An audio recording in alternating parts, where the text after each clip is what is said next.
blizzard on Wednesday left thousands without power. Many neighbors still dealing with the effects, in some cases losing food due to the outages.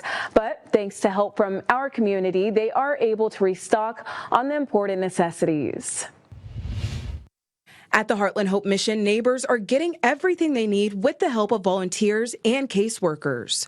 This is really helping some of those working poor that maybe one bill away from being homeless. Brent DeGroot has been volunteering at the Heartland Hope Mission for 10 years. He says after a natural disaster, supporting neighbors is important.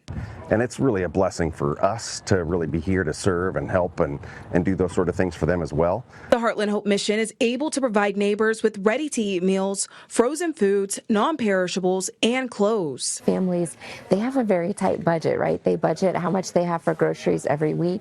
And if they've come in, they've bought their groceries for the week, and then they lost everything, they don't have those funds to buy the extra groceries. According to OPPD, there are still over 2,000 people in Douglas County without power, and they could be without it through the weekend.